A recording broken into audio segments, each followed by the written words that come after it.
इस वीडियो में हम जानने वाले हैं स्पार्क प्लग के गैप के बारे में। स्पार्क प्लग के दो मेन इलेक्ट्रोड होते हैं। पहला है सेंट्रल इलेक्ट्रोड जो कि सेंटर में होता है। ये स्पार्क प्लग के बीच में होता है। इसके थ्रू हाई वोल्टेज करंट आता है इग्निशन कॉइल से। इसके टिप पर इंसुलेटर होता है जो कि सिरेमिक का होता है और इसको लगाने का रीजन ये होता है ताकि करंट लीक ना हो। दूसरा होता है ग्राउंड इलेक्ट्रोड। ये साइड इलेक्ट्रोड होता है। ये स्पार्क प्लग के साइड में लगा होता है और इंजन बॉडी से कनेक्ट होता है जो कि एक अर्थ की तरह काम करती है। जब वोल्टेज ज्यादा हो जाता है तो करंट सेंटर इलेक्ट्रोड से ग्राउंड इलेक्ट्रोड तक जंप करता है और इसी जंप को हम स्पार्क कहते हैं। सेंट्रल इलेक्ट्रोड और ग्राउंड इलेक्ट्रोड के बीच का जो डिस्टेंस होता है उसको बोलते हैं स्पार्क प्लग गैप। इसी गैप में स्पार्क यानी चिंगारी निकलती है। पेट्रोल इंजन में लगभग 0.7 mm से लेके 1.1 mm तक गैप को रखा जाता है और ये इंजन के डिजाइन पर भी डिपेंड करता है। एलपीजी और सीएनजी इंजन में ये गैप थोड़ा कम रखा जाता है और ये गैप होता है लगभग 0.6 mm से लेके 0.8 mm तक। स्पार्क प्लग का गैप किन फैक्टरों पर डिपेंड करता है? पहला होता है इंजन डिजाइन। हर इंजन का compression ratio, combustion chamber shape और इग्निशन सिस्टम अलग होता है, इसलिए हर इंजन के मैन्युफैक्चरर एक स्पेसिफिक गैप रिकमेंड करते हैं। अगर एग्जांपल ले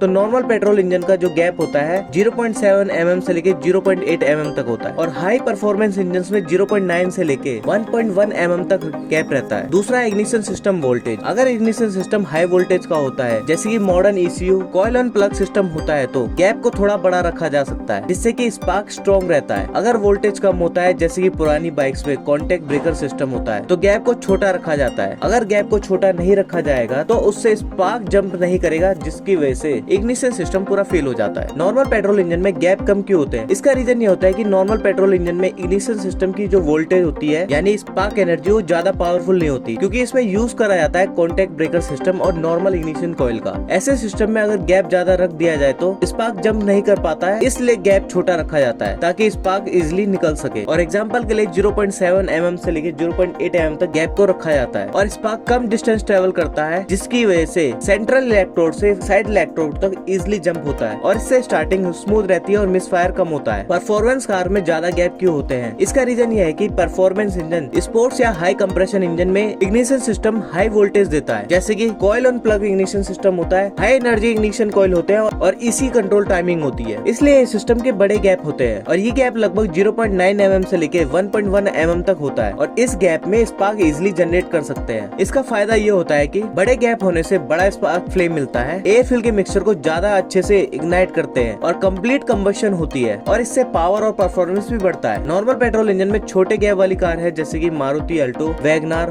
हुंडई i10, ये सब नॉन टर्बो कार्स है। ये car simple multi point fuel injection petrol engine use करती है। इनका ignition system normal coil plus spark plug wire type होता है। इसमें रिकमेंडेड स्पार्क प्लग गैप होता है 0.7 mm से लेके 0.8 mm तक क्योंकि इनका जो इग्निशन सिस्टम होता है वो लगभग 20,000 से लेके 25,000 तक वोल्टेज जनरेट करता है, इसलिए इनका जो गैप होता है वो छोटा रखा जाता है ताकि स्पार्क इजिली जंप कर सके और इससे हमें रिलायबल स्टार्टिंग और स्मूथ आइडलिंग मिलती है। परफॉर्मेंस और हाई वोल्टेज इंजन में बड़े गैप वाली कारें हैं जैसे कि वॉक्सवैगन पोलो GT TSI, Hyundai i20 turbo, Skoda Slavia 1.0 TSI, Honda city VTEC। ये इंजन टर्बोचार्ज या हाई कंप्रेशन होते हैं। इनमें coil on plug ignition system use होता है। हर एक सिलेंडर का सेपरेट कॉइल होता है और इनका इग्निशन वोल्टेज होता है लगभग 30,000 से लेके 45,000 वोल्ट तक। इनका रिकमेंडेड स्पार्क प्लग गैप होता है 0.9 mm से लेके 1.1 mm तक। बड़े गैप से स्ट्रॉन्ग स्पार्क मिलता है और इससे कंप्लीट कंबशन होता है और ज्यादा पावर आउटपुट देता है। अगर आपको स्पार्क प्लग के गैप के बारे में वीडियो इन्फॉर्मेटिव लगी तो लाइक एंड सब्सक्राइब कीजिए। धन्यवाद।